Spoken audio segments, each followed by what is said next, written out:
Hi, Dylan. Welcome to the show. So currently you're leading go-to-market strategy at Check. And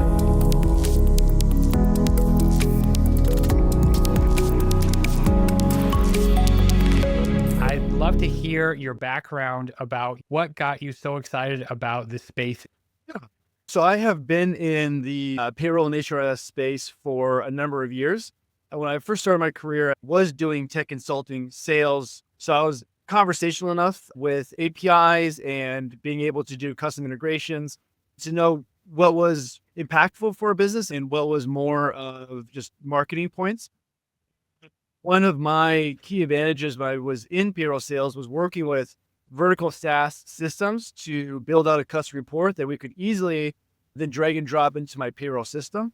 And I saw a blog about Check and how they wanted to launch embedded payroll. And I was going through what that could be. And I cold reached out to the CEO and I said, hey, this is going to be the future of payroll. And I want a seat on the rocket ship. Where can I sit? That's how I got started. Oh, that's great. Yeah. And I see you have so much experience in the space at Pay Velocity, Paychecks, and now Check. So you definitely have a lot of experience in the space. And can you tell me what were the key lessons you took moving into Check to help them with go-to-market? Yeah. And so I would say the main one was just really knowing the buyer experience. Payroll is very much viewed as, in some senses, a commodity system. So if employees are getting paid, taxes are getting calculated and filed, for the most part, as an employer, I'm thinking payroll's fine.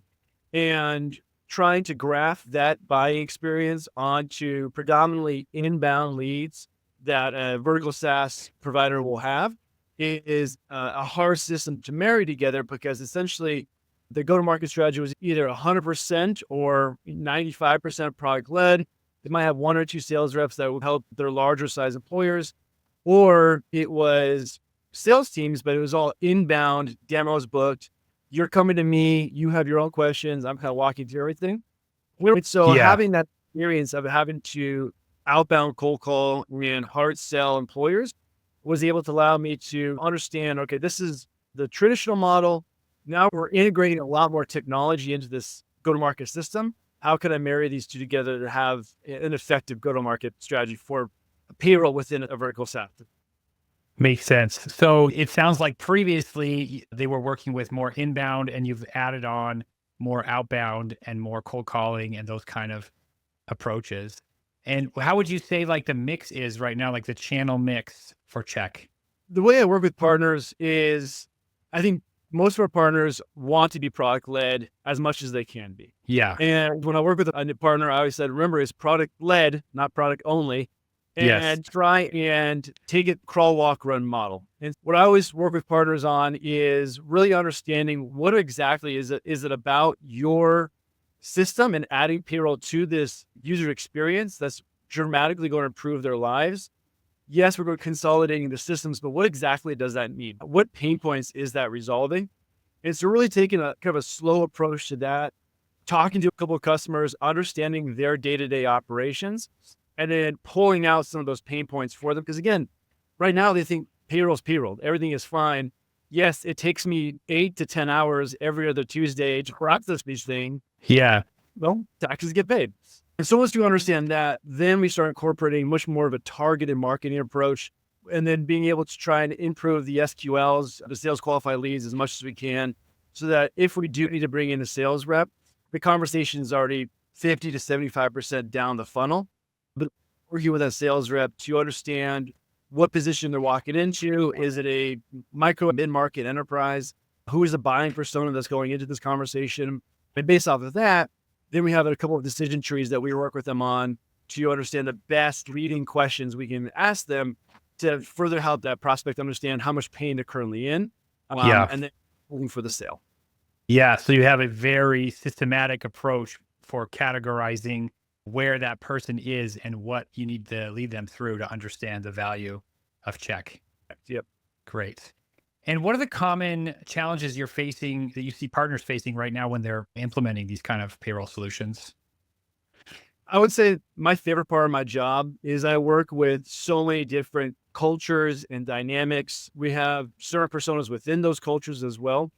And the biggest challenge is we have been selling our core suite of products in this way for wide amount of months and years. Yeah. Or we're a YC company and we haven't sold anything yet.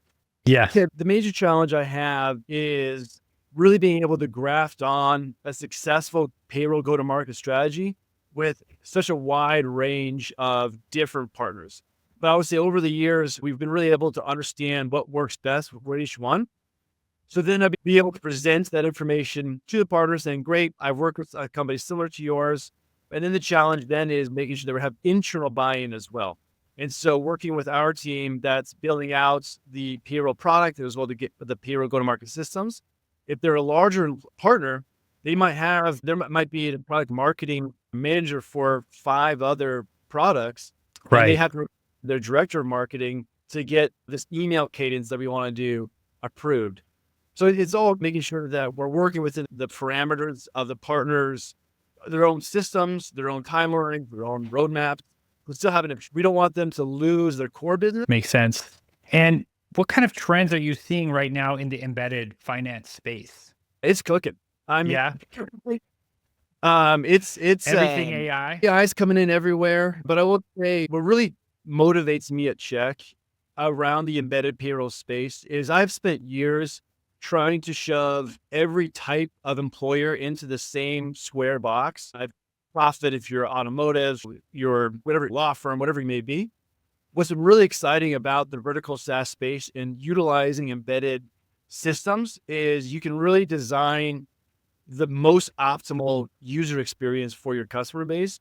There's a number of aspects within payroll where if you do, for example, like piece rate pay or job costing, you're able to give your top performing employees the ability to make more money because they are getting compensated based off of how many effective jobs they're doing. It's escalating at an exponential rate in that once the employers really start to understand how this system is improving their business, and then once we're able to articulate that back to the market, then it's, oh yeah, you know exactly what I'm talking about. I do have that exact pain point, and I would love to talk to you today. Yeah. To move over my payroll as That opposed was to a long timeline.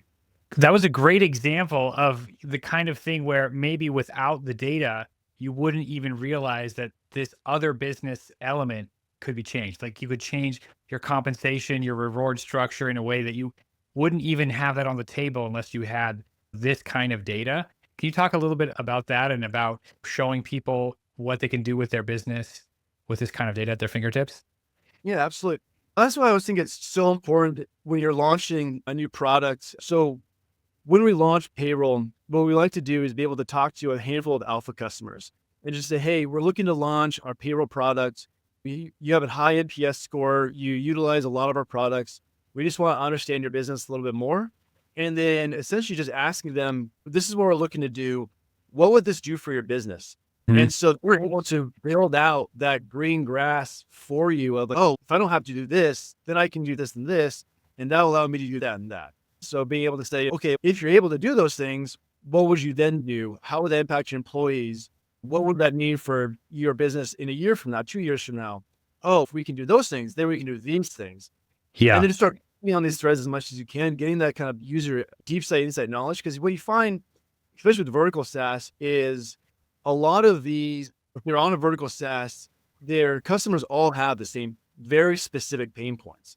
And so if you're able to really understand how does this impact the business holistically, then you kind of connect those dots a lot more effectively. It makes a lot of sense. And you've described like a very wide range of different potential customers. What's your ideal customer at Check? What's the like typical, most common case for Yeah. you? Our customers are the other platforms that we work with. And we have, I would say, the 2 major ones are essentially workforce management. So that's your timekeeping, your HIS, your applicant tracking systems and onboarding, where payroll is such a logical next step. So I'm working with your platform so much, but eventually it comes to an end where I export to a payroll. Gosh, wouldn't it be nice if I didn't have to do Yeah. that? They're a very good use case for us. And those ones are great because it's logical. It makes sense. We understand you can speak more directly to the legacy payroll providers and some of their shortfalls. But what's really exciting is around the vertical SaaS ones where we're able to dive so deep into the nuance. There is a new vertical SaaS for every new niche. And the Yeah. vicious thing, Yeah. how niche we get, and you get even more niche-y, and it's, oh, we've got 10, 15,000 Yes. employers. Wow. Yeah. Whatever you think of, there's a specific SaaS for that. It seems like now, because it's gotten so much easier to launch things. I'm sure there's something like that you guys could Oh, integrate into and handle the whole flow into payroll after you bill out well, your workforce. totally Yeah. fascinating about that is they still have customers. Yes. Yeah. Efficiencies and improvement out there that they are able to find customers, paying customers and bring them on. And then what's great about those niches is they all know each other. So they go, oh, you're still using that? You got to bring on this system. We 20x our efficiency through it and, yada, yada. It's more fun working with those guys. And you really get to understand the dynamics of an industry. Who are Yes. their employees? Why do your employers start their businesses? Yeah. It makes me realize you've really solved a extremely broad, very common problem, but somehow you're getting implemented in these super precise niche solutions because of the way you're structuring the platform. Correct. Yes. Yeah. And so you mentioned, so just curious about overall, how are you getting net new eyeballs on check? How are you finding these Mhm. other platforms? There are so many of them. What else are you guys doing other than outbound that you mentioned before? Yeah, so I'm not on check sales team. I work Right. with our partners to build up theirs, but I'm part of the pre-sales process. So what we'll do is I was having a call earlier this morning where somebody is in the home services space and they're saying, this is my employee demographic. They're typically a lot of sole props, so they do not take a payroll, but we know that they want to move into S corps. So what should we do here? Do we have the viability to have payroll as a product? And so what I help with our sales team on is explain, okay, this is what matters to your demographic. This is the threshold of revenue that transitions a sole prop into an S corp. And here's the tax implications of it. Here's also a 10 email campaign that we already have built out that you need Yeah. to utilize. That's over the course of 4 months, as well as a FAQ to have them send to their CPA to have them consider this. And here's where in your system we would recommend that you initiate these prompts where it's logical for the employer to consider, oh, maybe I should look at my legal structure. So that's really how Chick was about approaching our sales Yeah. is trying to understand who exactly is your customer base and you can have the best payroll product ever, but if you can't message it effectively and you can't sell it well, no one's going to buy it. And so being able to really articulate, okay, this is your employee group, this is what their pain points are. And just based off of the experience we have, we can say, okay, this is what you're going to talk about. This is your alpha group. This is your 12-month marketing plan. And here's where, your revenues that you should be expecting and break it down as much for the prospect as we can to let them know, okay, this is going to be a big investment of us. We got to build a new product, launch a new product, service a new product, but we know we're going to be able to sell it and we'll be able to generate enough profit to make it a smart decision long term. Makes sense. And I'm sure at this point in time, each additional customization on your side is getting easier and easier. It must be quite systematized by this point.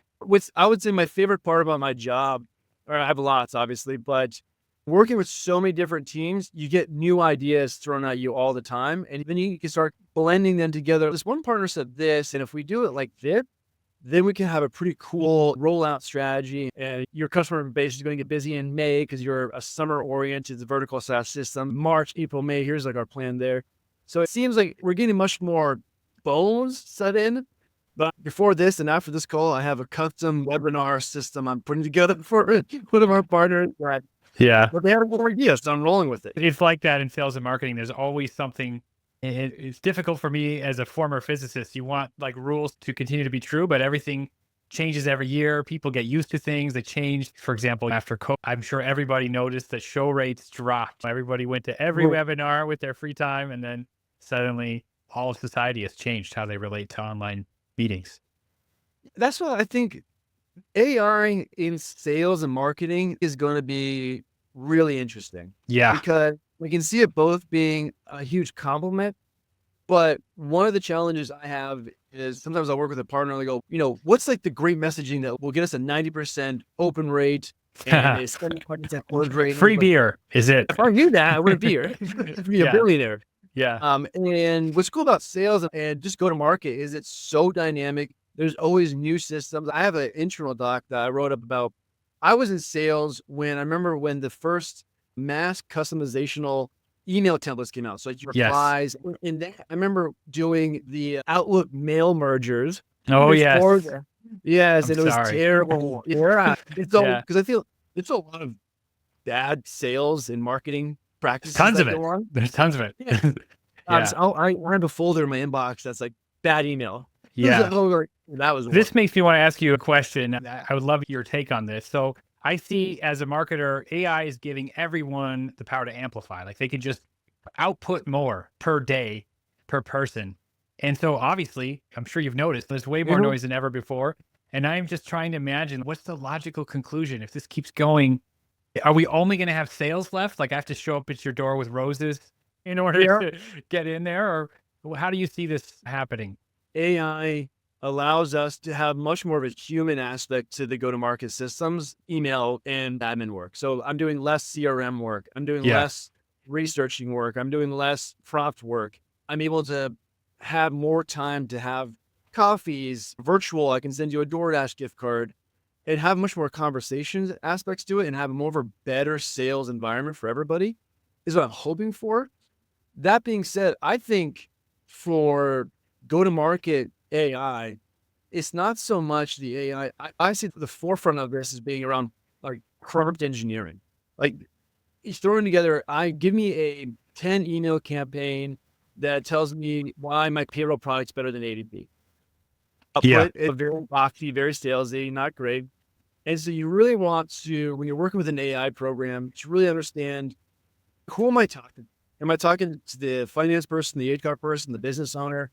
Why would they open this email? I spent probably 15, 30 minutes just on the prompt engineering about really dictating what I want. But the output of that, that would have been 3 or 4 hours for me, and it completely dialed in. So I think that's where I see the AI stuff actually being applicable, is making me better at my job so that I can have, instead of doing 4 demos a day, because I'm spending more hours doing admin work, I'm doing 8. Those are hard days. 8 demos a day. So the last one's hard. Yeah. But yeah, it's hard. And if I double, triple my income, sales is coin operated, as they say. It's been great chatting with you. Is there where would you send anyone watching this episode who wants to learn more about yourself or learn more about Checks? Check's website is checkhq.com. I'm Dylan Munn on LinkedIn. I don't believe there's too many of us. And I work at Check. So if you just type in Google Dylan Munn and Check, you'll find me. You reach out to Check, and we're still a tight-knit team. And I've been here for a handful of years, so they'll know who I am. Great. Thanks so much. Yeah, this is great. Thanks.